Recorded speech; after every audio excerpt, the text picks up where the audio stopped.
Willkommen auf dem Kanal des Vereins Grünliberaler Impuls.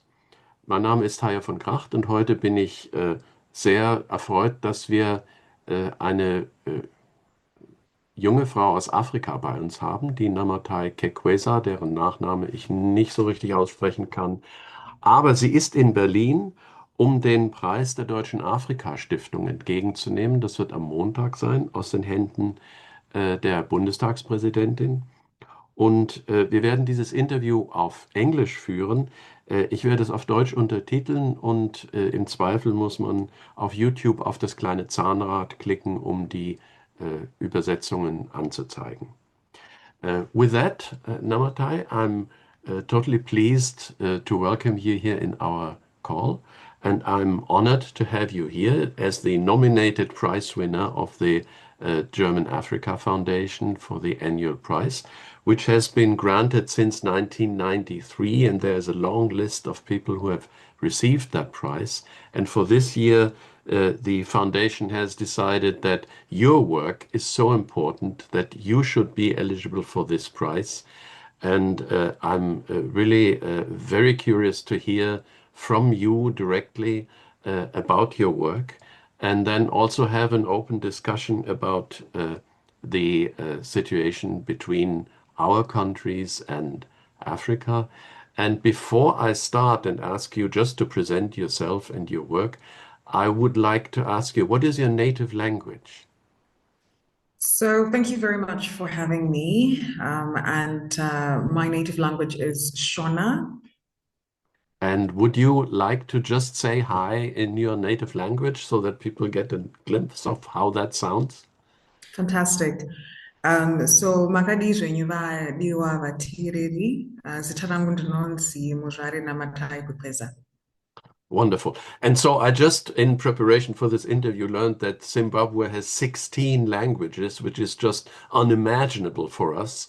And there are so many things we don't know about this. And maybe you just start by talking a little bit about yourself and your work. Okay, fantastic. Yes, absolutely.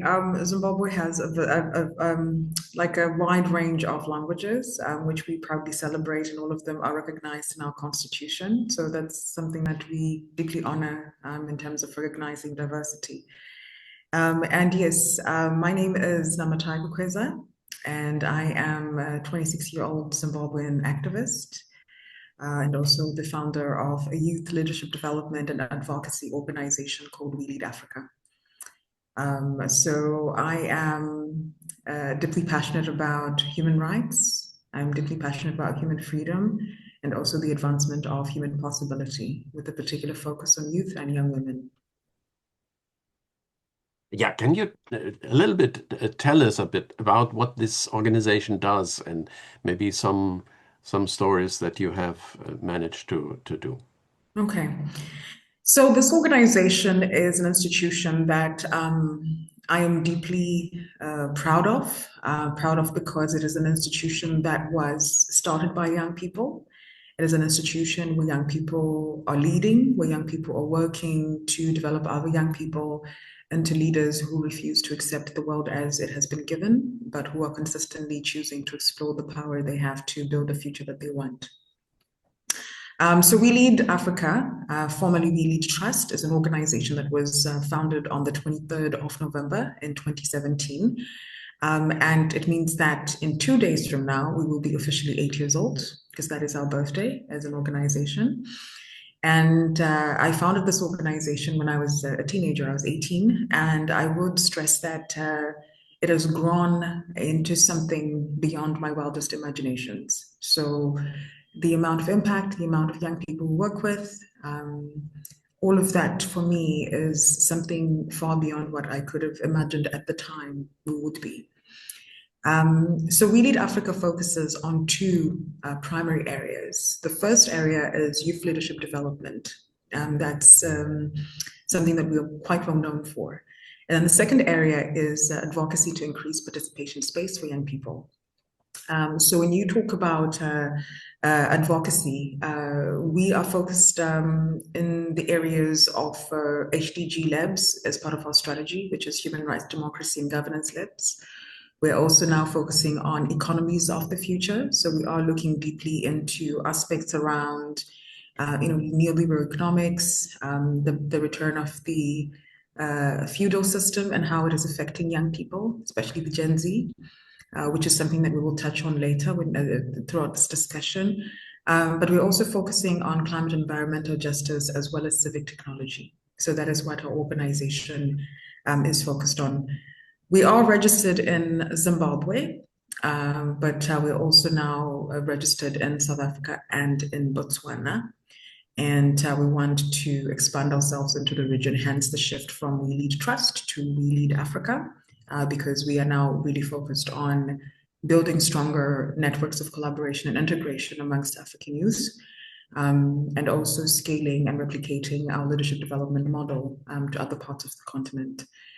So I will end by saying that I make this insistence that people must see me, Namatai, the activist, as a very different persona to our organization. Because I think over the years, I do agree that I might have been the founder of We Lead Africa, but I have watched that organization develop a personality of its own, an identity of its own. And I think by any usual standard, some of the things make us very different. And I'm quite excited to see how the organization evolves as more brilliant minds join, some who are more capable, smarter than me, who are also shaping the organization. Yeah. Many things to talk about. One thing I saw in your presentation that you work with the slogan "Think globally, act locally."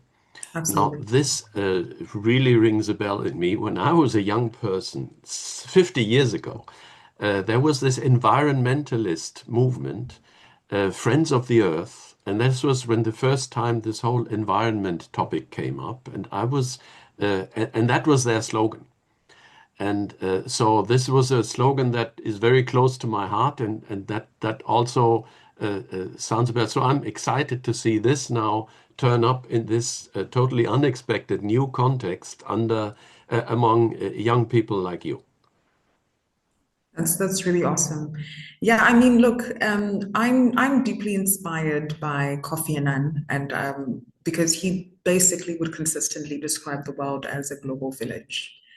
And I think that in itself is a paradox, right? It sounds very self contradictory. The globe so big, but the village so small. And I think he was stressing that because of the interconnections. So I think we've reached a point in the world where it is absolutely sheerly impossible for any decision to be made in one part of the world and not have a bearing and an effect in another part of the world. So I would argue that the trade and commercial policies that are being made in Geneva are definitely going to affect the woman selling vegetables in a street in Accra. I would argue that the decisions that are made about gold and granite are definitely going to affect a mining community in Motoko, a rural community in Motoko in Zimbabwe. So what we are seeing consistently is, the world is becoming so close in terms of the interconnection, in terms of how cause and effect apply, and sometimes where a decision is made in another part of the world, the effects are felt in another part of the world. So when we talk about, thinking globally and acting locally, it's really about allowing young people to develop enough nuance, enough ability to see the complexities and the complex interactions, and to use a very strong systems thinking approach to how they are addressing issues at their very local, personalized level, but also being cognizant of the power that these local decisions have in the grand scheme of things. One thing you mentioned that immediately struck my attention is you are thinking about economics, about how to develop economically. Can you say a little bit about that? Because just to give the context, when we here in Europe hear about Africa, we hear about bad things and crises and wars and all sorts of things, but we don't hear about positive evolvement of economy and such thing. And so I think that is a very important message for us. Okay. So look, I wanted just to emphasize and say that Africa is a beautiful place. And I've been to 10 African countries in my short 26 years on Earth. And this is some of the most beautiful places I've been to in the world. I mean, Zimbabwe in particular was named by Ford as the best place to visit in 2025. Number one. So it's a beautiful country, beautiful people. But I think we cannot neglect and ignore the socio-economic conditions that a lot of people across the continent have found themselves living under. And I always like to approach these from a place of understanding the intricate nuances and connections that have created that sort of circumstances for people on the continent. I mean, some of the things are quite historical. So you would start from a place of understanding historical injustice, and understanding, colonization, understanding the extractivism that existed within that, that era in history. And I always tell people that the colonial project itself was a business venture. So I tell people that Zimbabwe was colonized by a company called the British South African Company that was owned by Cecil John Rhodes. And the reason why those people were making this expansionist approach was strongly rooted in economics, and it was an economic expansion. So you cannot rule out this idea of thinking about economies and livelihoods and prosperity from the conversation. So there's that. And then you fast track that into post-independence Zimbabwe, where you now have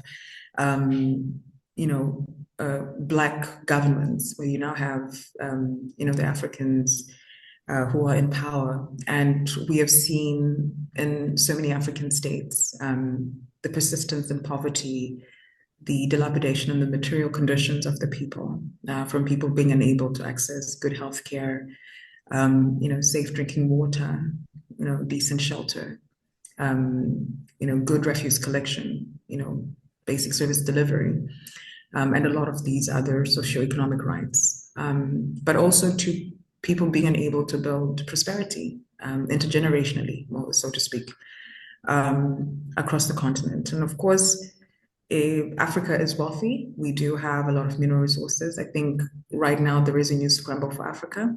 There is the discovery of critical minerals. Zimbabwe is one of the countries that has those critical minerals, such as lithium, which is quite important in the world of tech, and particularly the contestation of global dominance when it comes to innovation in tech. Lithium is quite central. But we're seeing a lot of poverty in as much as the DRC is wealthy, Zimbabwe is wealthy, all of these African countries are rich in gold, they're rich in diamonds, they're rich in so many minerals. So we keep asking ourselves, why is it that Africans, and especially young Africans, continue to persistently live in poverty? Why is it that young Africans are dying, trying to cross the Mediterranean into Europe? Why are the conditions not livable? The economic conditions are not livable. And that has to do with, both what is global, but also what is local. And I have always said that when you speak to countries in the global north, there's a lot of scapegoating where they say that, but look, African governments are corrupt, and that's why this is happening to people. And then when you speak to the African leaders, they say, no, but it's the global financial architecture that's unfair and it's racist and it's colonial. And it makes it so difficult that, even if an African leader is well-meaning and means well for the people, they're just not able to be competitive and to do well in an international financial infrastructure, simply because that's just how the world is. But I've always, as a young African, said, why can it not be both? Why can it not be both the inequalities in the global financial architecture and also the local corruption that we have seen with our political leaders? Because all of that cascade itself and manifest itself in the unlivable conditions for young people. So I will end by saying that, livelihoods and economics are very, very important to this discussion. And even when we were making our strategy, we spoke with a wide range of young people who mentioned that this is very important work. And the work that we'll be doing is not focused on a purely humanitarian approach of like saying, hey, let's have livelihoods where you get young people to do projects so they can feed themselves. It's much more getting into the deeper systemic inquisitions of understanding the systemic fabric, understanding that the feudal system, feudalism is, we know it is back with the social stratification, the class stratification, the lack of mobility within the class strata. So it's much more like in France when you had the French Revolution, you had the peasants, the bourgeois, and the nobility. And if you were born into any of that strata, you were most likely to die there. And we've seen the return of that. So I'm often talking about how Gen Zs would be, we have seen a gradual regression, but I think Gen Zs would be the generation that's now at this moment in history hit the hardest by systems of inequality, where we've seen the world become more prosperous. In Zimbabwe, there's prosperity with ultra rich people that drive Maseratis and Rolls Royce and whatever. But you have very poor people, and most of them are young people. And you have the same things happening in different parts of the world. And it's just the difference in magnitude. But what we are seeing is more and more young people, and especially Gen Zs, are expected to give more to systems that give less, systems that give less in the way of opportunity, systems that give less in the way of wages, systems that give less in the way of prosperity, systems that give less in the way of joy. And it's very important for us to make these inquisitions into how our economic systems work so that they can give more. Right. I think it's relatively the easy part to say, yeah, you have injustice, and you have an international system which is unfair, and you have corrupt elites, and you have all these things, and then you say, the world is just a bad place. The more interesting approach is, how do you change that? And what are levers that you can use to make a change? And I think that is also something that for the people like my good friend Uschi Eid from the African Foundation and these people, that they see in your activity a glimpse of a forward-looking attitude to say, not only what can we complain about, but what can we actually change and do? Okay, thanks for that. So look, I am a radical believer, like I said before, in the power of youth, not accepting the world as it has been given, but them exploring their intrinsic capability and power to change it into what they aspire the world to be. And it means not being a bystander. It means not accepting that things just are the way they are, but also looking deep within ourselves to explore, the kinds of avenues and the kind of power we have within ourselves to make a difference. I believe in the power of small things done consistently, and in the power of small things done together. And this is the paradigm that shapes my work and my personal activism, but also the work of our organization when we do activism collectively. So we need to focus more on building consciousness. I think consciousness of systems, consciousness of infrastructure, but also consciousness on ideas that promote our interconnection, not within the pockets of Europeans and Africans and Asians, but in the context of humanity, to see that it is in our best interest as a species to cooperate. So I think, as I think in a global sense, I'm going to move more to what is local and how we are showing up locally, how I show up locally. Is I think I'm very concerned and worried about the pushback against multilateralism. I think the weakening of the multilateral system has been an issue of concern. I think a lot of the global challenges, from climate change to even pandemics when they strike, and natural disasters, etc., that are linked to climate change, we are as a world not resilient, or we are unable to solve a lot of those things without cooperation. Um, Even when you talk about the migration questions, even if when you talk about you know, a lot of the geopolitical questions of our times, we are unable as a world to resolve those questions without a level of cooperation, without a level of being able to work together. And I think that as you narrow that down from that international stage to basically what is local, um, we as activists who are acting in our communities, in our countries, must know that whatever work that we're doing cascades into the global picture. So it's that thing of a young person deciding that young people are not represented well in parliament. And then, like what we do, we start programs that train young people to run for public office to increase representation. Or it's the work of amazing, brilliant activists that I know who are doing work around the protection of women and girls. And because of that work, there are so many more women and girls that are able to finish school. It increases their choices, increases their possibilities and capabilities, and it means that they can live dignified lives. Or the young people that are organizing in a community, in a rural community, a rural mining community, where they focus on protecting the environment and protecting their natural resources. Or the young people that are organizing to ensure water rights. We've had issues with people being able to access clean drinking water. So all of those are pockets of work, the pockets of work that are being done at a very local level. And they are emanating from people refusing to accept the world as it has been given and the conditions that have been relegated to them, and exploring what they can do to change that. And I always say that it really starts in education and in building consciousness amongst the young. Knowing that doing absolutely nothing means that we resign our fate and our destiny to those that have power. But when we do something, we are able to, in some cases, change our own fortunes and remind those in power who's the real boss, and that's us, the people.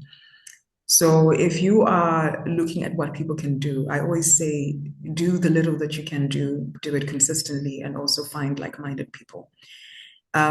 Organizing doesn't have to be such a complicated thing. The ability to write petitions, the ability to show up for public hearings, the ability to organize processions when it is necessary, peaceful processions, the ability to speak to your local representative in council or in parliament, the ability to use social media, the ability to use TikTok and Facebook and X and Instagram to share stories about what is happening in the world and what you hope to see as a difference.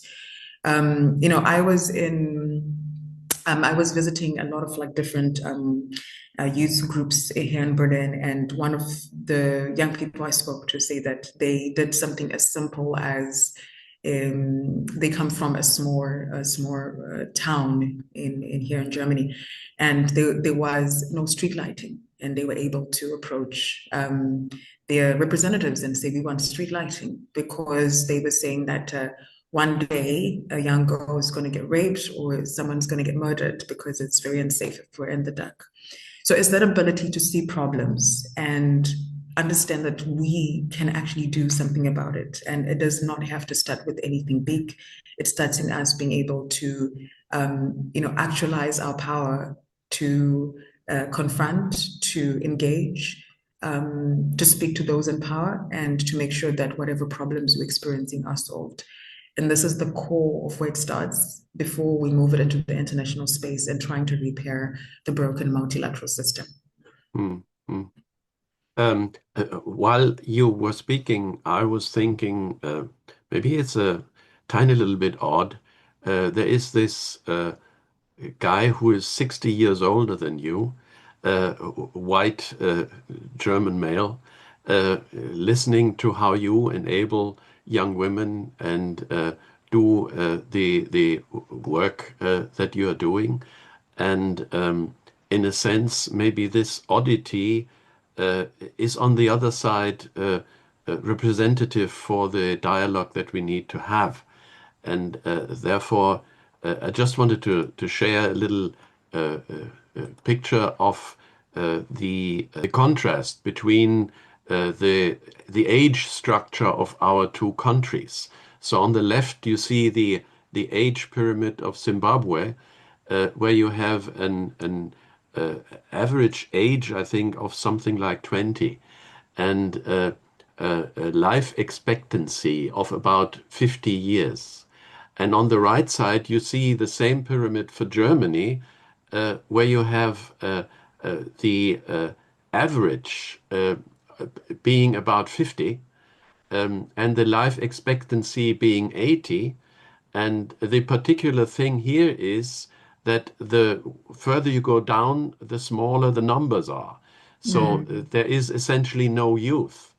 And that means there is some uh, generation conflict in both countries, but it is along quite different axes.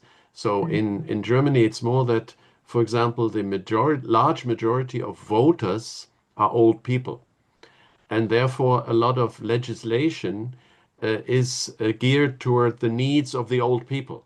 And the young people say, "Where are we?" Mm. And on the other hand, when you have to do social work, like in a fire brigade or so, they don't find young firemen because there are no young people around. And I think the situation in your country is completely different.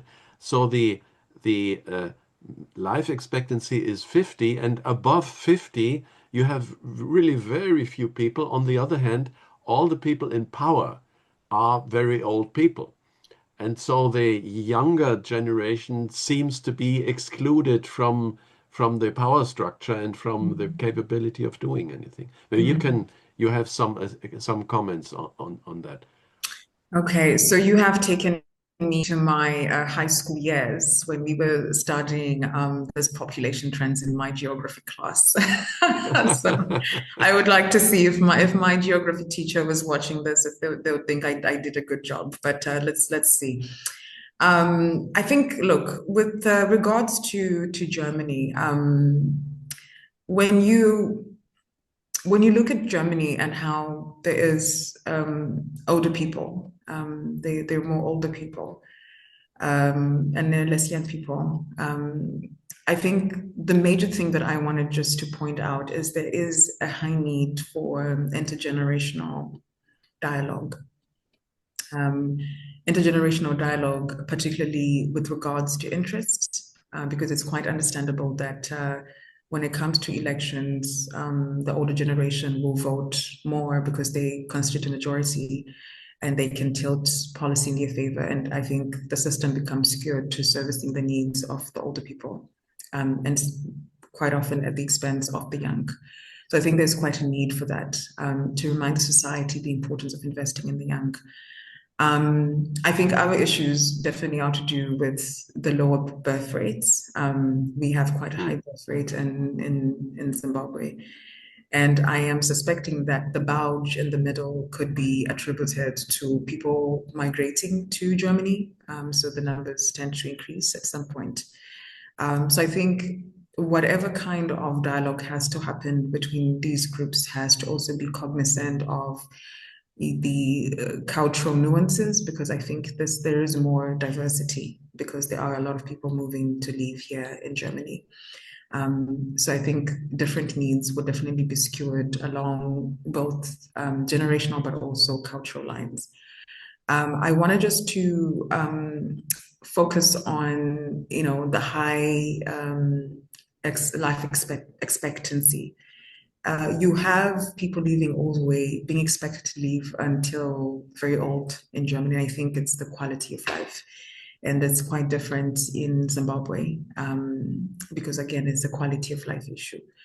So the issues are that, you're absolutely correct. And, there are less older people in Zimbabwe. They have a monopoly over access, over power.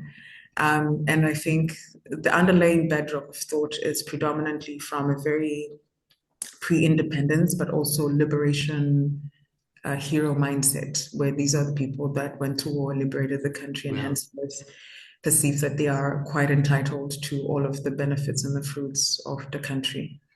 And the reality of that is, again, there is an emphasis on consumption without a kind of futures literacy foresight approach to what is left for the young and the prosperity.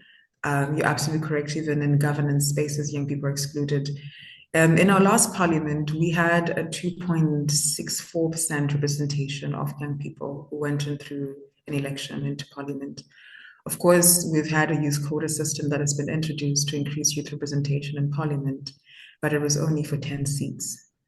And that quota system was introduced because young people consistently were not being represented in critical governance and decision-making processes. And what we're seeing from that particular arrangement is, again, like what you are experiencing in Germany. There isn't policymaking that focuses on the needs of the young.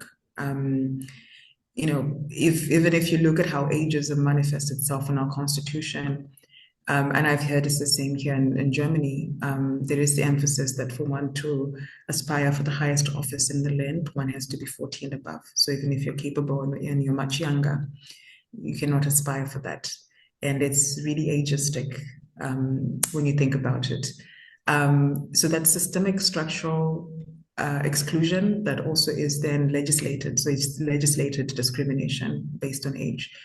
I do think that the youth question is, for different reasons, a problem, whether you look at it from Zimbabwe or Germany. I think the underrepresentation of the youth not being able to make decisions for their life, for their future, and older people making decisions for young people, and yet young people have the longest to live under what decisions are made by these older people, is really not a purely German problem. It's also there in Zimbabwe. So I think what's very critical is disrupting ageistic normative frameworks through systems reform, systems change, but also intergenerational dialogue, because old people must know that young people leading is not a threat to their well-being, because young people, through dialogue, can understand that the old have needs and we must take care of our old.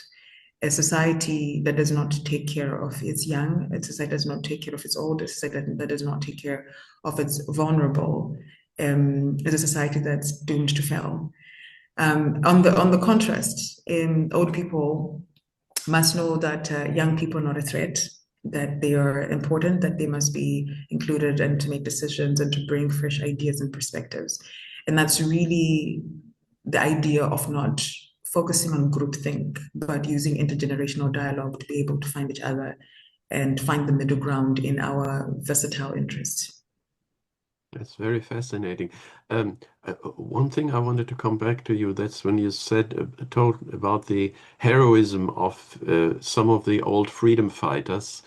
That's somehow an observation that I tend to see in many cases, that people who have really come out as fighting for freedom, for liberation, for throwing out the old external powers, as soon as they are in power themselves, they somehow change, so shape-shifting into something different. And that was, I mean, Mugabe was a hero in the freedom fight, and then he was a dictator. And I hear that you are not so much into crocodiles these days. There seems, and I mean, you're living in a risky social environment where it can happen that you are somehow taken off the street or something. So why does it happen, and why does it happen so often in so many places? And I have somehow the impression, because there are no structures, there is no strong civil society that keeps those new leaders in check, but they have the freedom to do whatever they want because there are no structures around them. And that also makes them turn into these new autocratic rulers.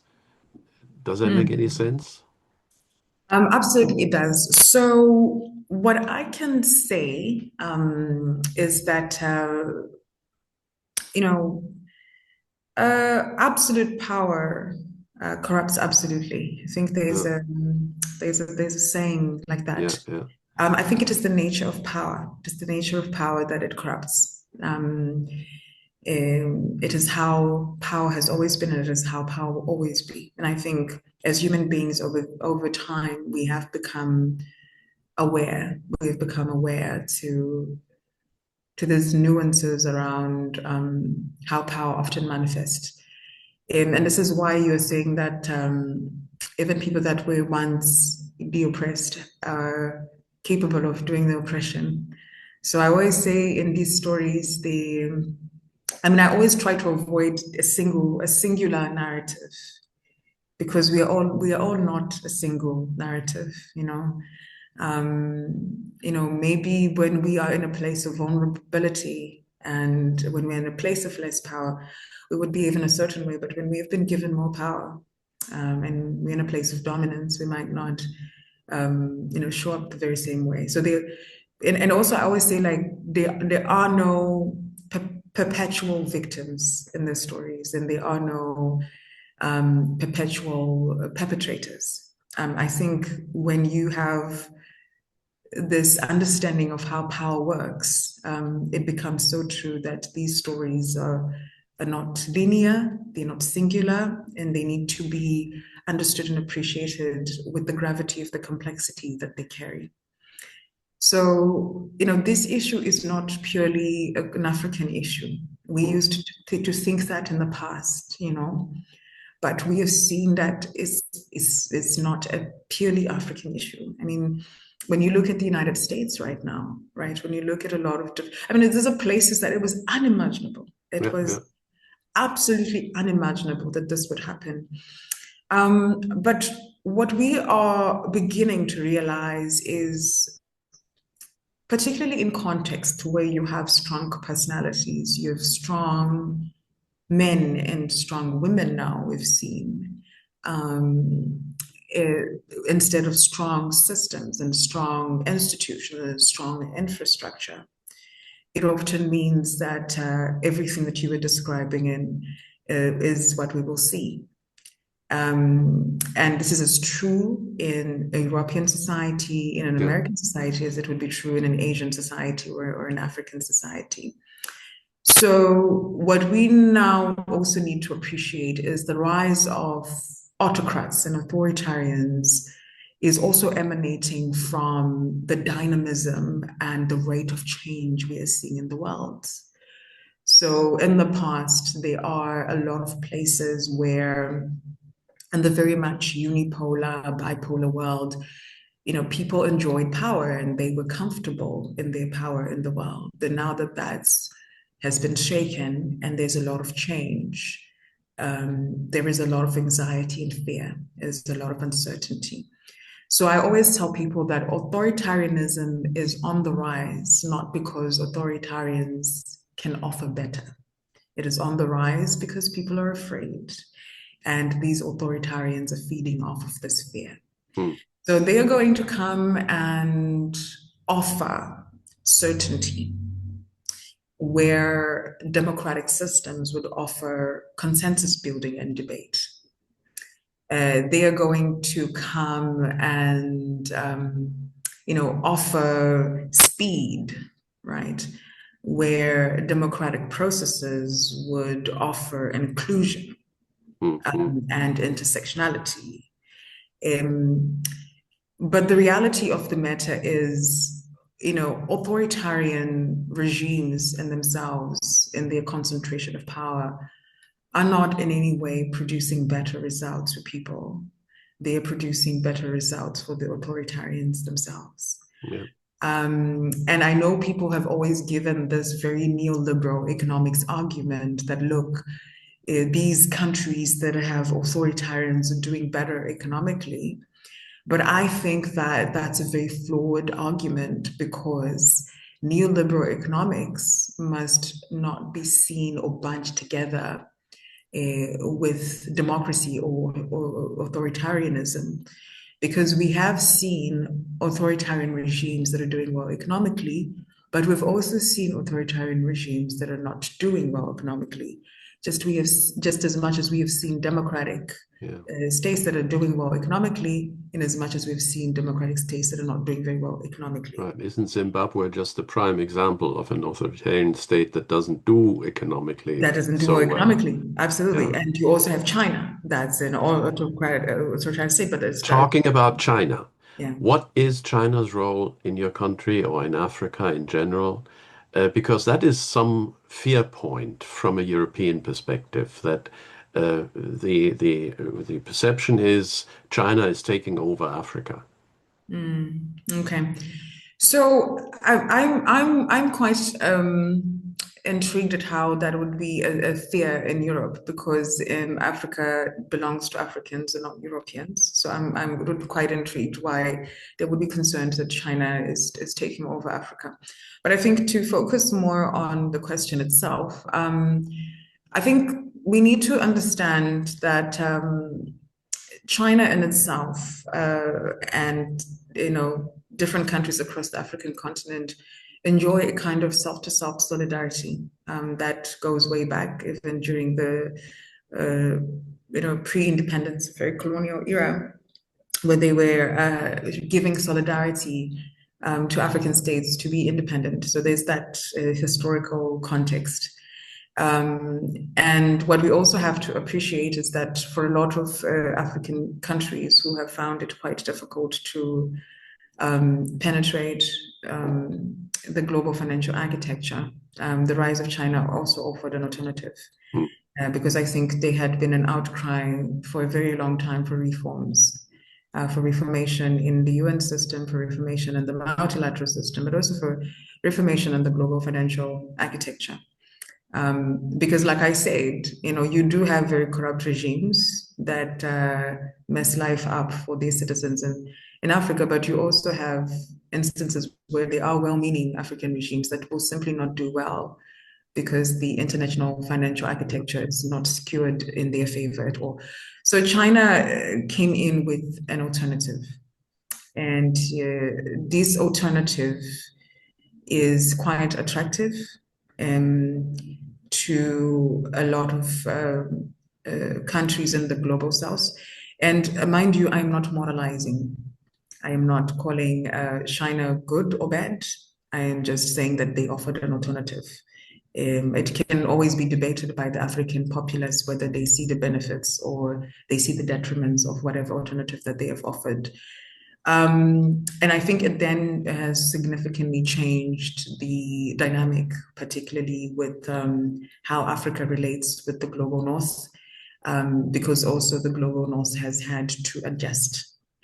And I like to talk about this adjustment from a place of what are authentically European values, which I see professed so strongly by even the European Union. Rule of law, good governance, democracy, etc.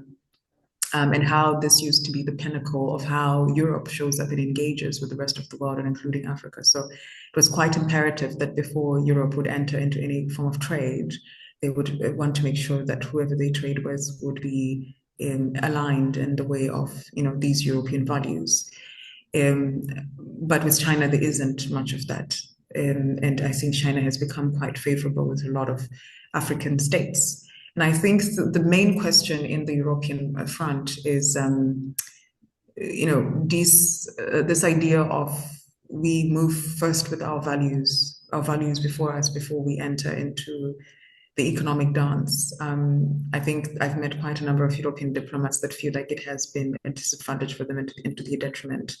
And the question of the moment is, does Europe forfeit on its values to also, participate in this very transactional sort of like a scramble to get access to resources in Africa, in competition with China? And I'm not going to answer that question. I think it really falls on Europeans to answer that for themselves. Right. Yeah, but I mean, the last thing I would say is, and this is purely from an African perspective, the amount of destabilization on the continent, the amount of wars, vicious, brutal, never-ending wars that we've seen on the continent, are also strongly linked to the fact that Africa has resources that China, Europe, and America wants. Mm. And the Russians too, hey? And the Russians too, they want what's on Africa. And as an African, I am scarcely interested in whether we partner with the Russians or whether we partner with the Chinese or whether we partner with the Americans or the Europeans. What, as an African youth, I'm more interested in is whatever partnership or whatever trade deal, whatever, we enter into with whoever we enter it into with, must be inevitably improving the material conditions, sustainably so, for an African on the African continent. So we are sick and tired of trade deals, whether with America or Europe or Russia or China, that only seem to benefit them, but not benefit an African. And I say this quite strongly. I say this quite strongly because the African population, and particularly young people, is big. We have in Zimbabwe, 67.9, that's almost 70% of people under the age of 35. And those numbers are clearly reflective across the continent. Yeah. So it's a very young continent. And I want each and every young person in that continent to have the wealth of that continent, allow them to live a dignified life and not to have all of that extracted, and allow people everywhere else in the world to live dignified lives while people on the African continent continue to suffer. No, that's a very strong statement. And I believe if we have this conversation between the old guy from Germany and the young woman from Zimbabwe, there's no point in sugarcoating and somehow talking away the issues. And one of the issues, to me, I think it has been expressed quite nicely in a Facebook post you did, where somebody else showed the railroad structure in Africa, which always goes to the next port and helps extract the raw materials out of Africa, and that there is no or very slow development of infrastructure within Africa from one country to the other. And that would obviously benefit the African people much better than just the orientation on extraction. Now, what I see from a European perspective is, okay, one is Europe is just competing against Russia and China and America. And in that sense, I understand that you say we don't really care who of them gets the booty. But Europe always does it with the thing, yeah, we are the better ones. We are the ones who have ethics, principles, and so on and so forth, which are not always really reflected in reality. So there's always this ambivalence. And my question would be, how would be a relation between, let's say, companies from Germany and companies from Zimbabwe that work on the mutual benefit of both sides, rather than just saying, how can we grab something from your country and get that for us? But how would such a relation look like that benefits both sides? No, it's a very, very interesting outlook. And I am intrigued that you brought up the issue of how Europeans would think that we have better, or we have the ethical ground and so forth. When I've spoken to people that quite a lot of diplomats that are interfacing with China, they also say the same thing. They also believe in their own system. They believe in the Chinese system, and they also want to export that, and to share their language and their culture and all that stuff. And I get the same sense with the Americans as well. So I think it's a very it's a disposition. But the thing that I would like to warn against, especially at this point in in the history of the world is I think this idea of having a very black and white, very a bipolar outlook, it's good, bad, good cop, bad cop, we're good, they're bad, we're good, is I think it's a very self-defeating kind of psychology and paradigm to operate under. Because even the people that, you think are bad think they're good. And they think that you're bad, and vice versa, right? So I've realized that that in itself is something that is self-defeating in its thinking, its paradigm. What I've actually realized works, and I think it's something that I've seen the Chinese at least try to do. I think it works so well on the mindset, on the psyche of the African political elite, but maybe not so on the psyche of the locals in Africa, is that they invest more in understanding the culture of the other. So Yeah. they're not coming in from a place of what we have is the better offering. They're just coming from the place of how do we understand enough of the other to a point where we're able to penetrate their system and to work with them in a way that with the Chinese is usually beneficial of them. I would make this emphasis, I think, particularly with regards to African leaders. I think for a lot of these trade agreements and deals to work, we need to deal with corruption. We need to deal with corruption in our own countries. Because as long as there is this illicit outflow and we're using billions, if not trillions, every year, from resources that simply cannot be accounted for, whether it is the illicit outflow of revenue from gold, diamonds, lithium, whatever.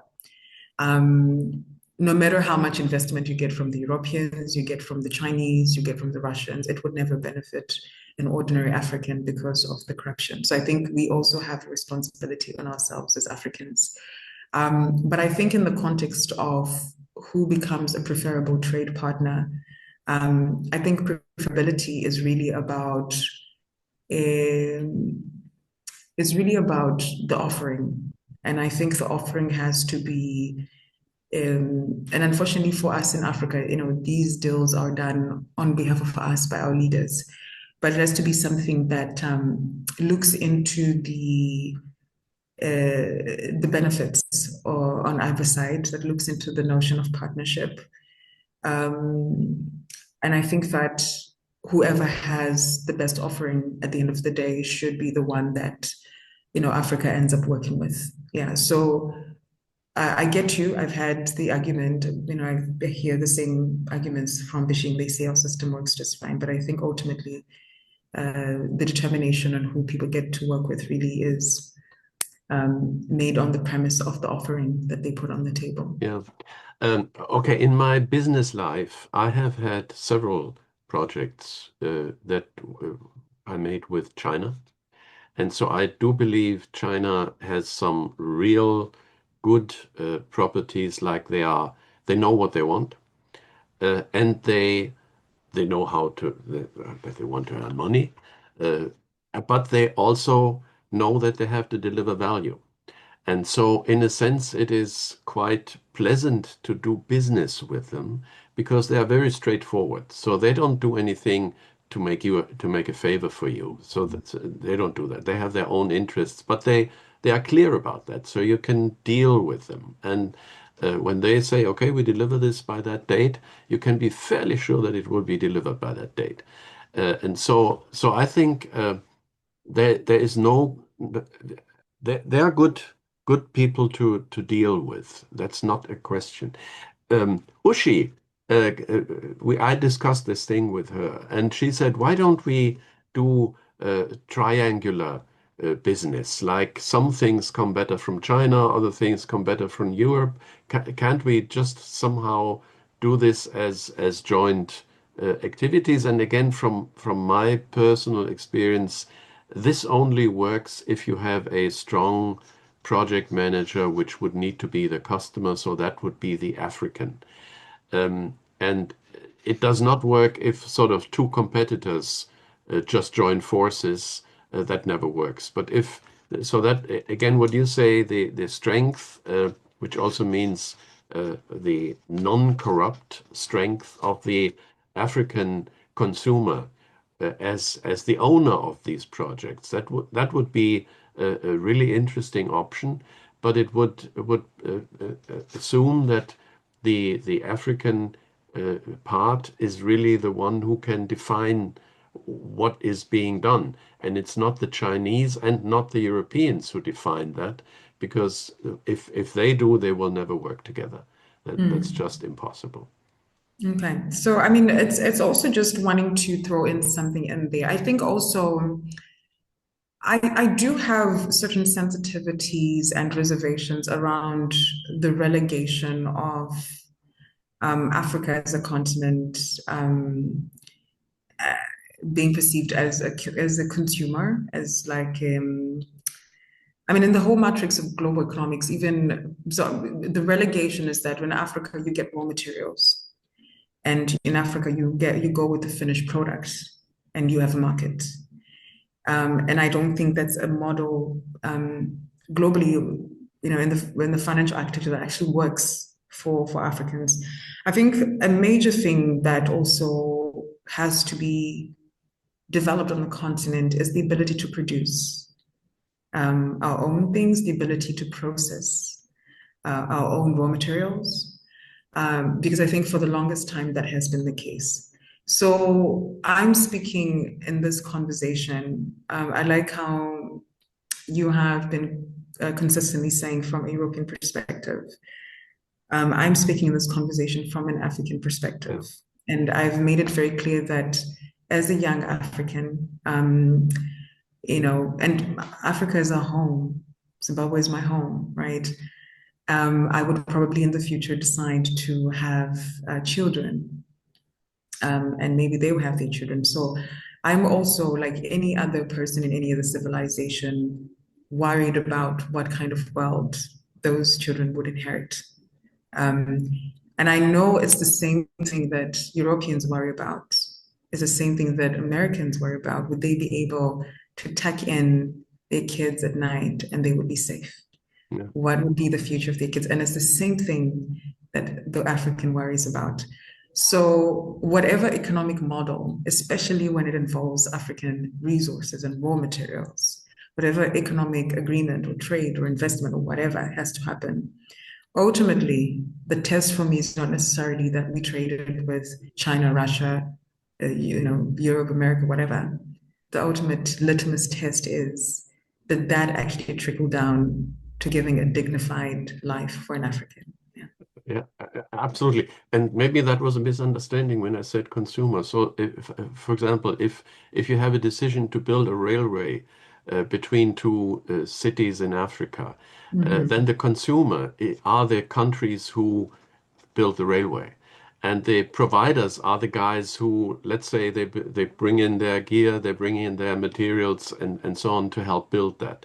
And so I don't mean consumer only consumer goods like food or something, but also in particular means of production. So to build a factory, to build these type of things. And this is, I think, where China is pretty strong, that they help develop the production capabilities within Africa. In the long term, this helps Africa then to build their own stuff, right? Okay. No, I hear you. Okay. Um, since you said I'm having the European perspective, I just want to bang on that exactly thing once again, which is one of the reasons why I wanted to have this conversation, because I believe we have a ton of ignorance about Africa in our countries. Africa, for most people, is a completely blind spot. They know nothing of it. They would probably not even find Zimbabwe on the map. And the there's essentially two things that come to mind in Europe when we think Africa. So one is, and both are fed by ignorance and by just only bad news coming out of Africa. Like there's a war, there's a hunger, there's and so on and so forth. There's very little about positive developments coming out of Africa, which I think this is one of the reasons I want to talk with you because you can address this much better. And there are essentially two attitudes that I see. One is some sort of we are the good ones, we help, a little bit with feelings of guilt from the colonial past, and so we do development aid, but we do not just do business with you, but we just try to help and be good people. And then the question is, does that really help, or do we feed the problem more than we feed the solution? And the other one is fear. So there is a substantial amount of fear in Europe, in Germany, uh, and that is connected with the topic of refugees. So refugees are perceived as something dangerous, which is fairly silly, but it is something that exists. And in a sense, that's again my impression. The worse the government in Africa is, the more people try to escape from there. And the better the governance structure is, the less of a problem is this. And so maybe you can, from an African perspective, comment on these 2 points. Okay. So, yeah, I just wanted to say, I think maybe we start off where you mentioned that there are like so many bad stories coming out of Africa. I think that all of those things emanate from, uh, the global um, information dissemination architecture itself. I mean, the media has been such a huge machinery at shaping perceptions, and I think these perceptions that are shaped also determine how certain people are dealt with. And I think that a lot of what we are calling media is very much Western media. So I think for the longest time it was Western media that told stories about uh, not only Western stories, but also stories that were not their stories to tell. And I think that also created a lot of these images consistently coming out that were not good. I want to stress this. Africa is a magnificent place. I've been to Benin, I've been to the Gambia, I've been to Ghana, I've been to Ethiopia, Mozambique, a beautiful place with beautiful, amazing people. And like any other place in the world, we do have our own issues and problems. Some of them are, like I said, related to our colonial past, but also some of them are related to our present decision making and our present governments that are there. So I just wanted to say that one of the things that would be important is for Africans to develop their own media and to tell their own stories and to tell them from an authentically African place, and not be absolutely reliant on the West to tell our stories. I think the next thing that I have seen growing on the continent amongst Africans, and I think it's quite liberating, is that I think Africans, as they develop a stronger sense of consciousness, are losing the affinity to have their stories heard by the West. Um, if the West wants to hear our stories, they can look for them, but it's not as if we want the West to know our stories. If they want to, they can find them out, but we would not actively pursue them to say, oh, they must hear this or that about us. And I think it's also the same that we have seen in the appetite of the African to hear Western stories, which again are aggressively imprinted on us through our education systems, our post-colonial education systems. So I'm knowing about the French Revolution, I'm knowing about European history, but how much of Europe knows about African history and Nothing. parts of African history, but we Yeah. learn your history. Yeah. So, the reality is, I think we move away from that. We move away from this incestuous need to be understood or seen or heard or have our stories be told to the European. If the European want to hear stories, they would have to find them out, but also to reduce our appetite to hear European stories and European heroes and European wars of conquest and whatever. We also have our own wars. We have our own wars of context. We have our own heroes. We have the Mandinka Empire, Samorito in West Africa. We have Queen Zinga, right? We have our own story. So I think that's also something that really sets us free in our storytelling and in which stories we choose to consume.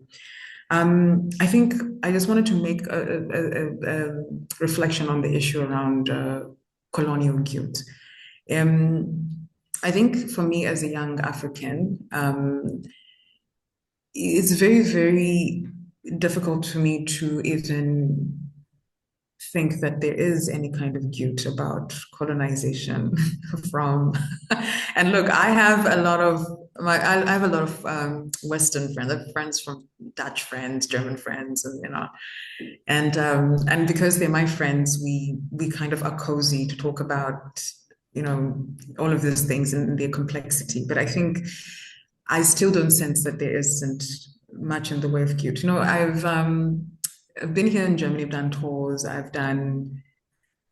went to Nuremberg, with the Holocaust and so forth. And I've seen much more willingness to have recognition to the genocide with the Jews and so forth. But I've scarcely seen any relic of anything to do with colonization, and not just in Germany, but just generally across Europe, where they will have a memorial of the thousands of African lives, millions of African lives lost, or the amount of suffering experienced by Africans because of colonization. And that for me, it begs the question, is there really much in the way of guilt? I think when we've had conversations around reparations, we've had conversations around truth, conciliation, reconciliation, with regards to the colonial question, I think that it's very, very rare that those conversations are ever transparent and are ever sincere. I think of European countries, and I'm not just saying this because I'm in Germany, but I'm saying this because I think I've seen that there is a little bit of a difference. I think Germany has made the right step with regards to the Nama and Herero issue in Namibia. Could they do more? Absolutely, definitely. But I think amongst a lot of former colonial powers, it's the only country that I've seen that has made significant strides to engage actively in its past and in those processes. And I think that's a good thing. And I would recommend that that continues, though there is still more that can be done. But amongst all these other countries, I have not seen that kind of willpower. So very, very difficult conversations to have. And I want to stress that for us as Africans, colonization and the historical injustice is not something that can just be a brush off. We live in its legacy, in its shadow every day. The language we speak, how we dress, our governance systems, we actually live in its shadows. And I think it's something that should never be trivialized. And it's something that should never be invisibilized. So, to try and make it go away and not seen. Yeah. Because I think that it's just something that we will not allow to happen as a civilization and as a group of people. So yeah, let me end here. Kudos to the Germans on their process with Namibia, and I hope you continue to do more because you are setting the example for the other European states. That's a nice way of giving the final statement here. So I believe that this discussion, I see it more like a beginning of a conversation that needs to be continued. Maybe not between the two of us, but also within the two continents. And we are still not at a point where this can be closed. And I'm very happy that you are here, that I could talk with you, that you get this prize. And with that, I wish you a great future work in your valuable attempt to mobilize the democratic structures in your own country. And thank you very much for this conversation. Fantastic. And thank you so much for having me. I really appreciate how unfiltered you were, how brave you were in asking very complex, complicated questions. And you're absolutely correct that more conversations like this should continue to happen. So thank you so much for being such a great interviewer. So, thank you. Und ich gehe zurück. Wenn euch diese Unterhaltung gefallen hat, bin ich froh für einen Daumen hoch. Und vielleicht mögt ihr den Kanal abonnieren. Unsere Webseite ist im Link unter der Beschreibung. Und vielleicht möchtet ihr auch bei uns Mitglied werden. Vielen Dank.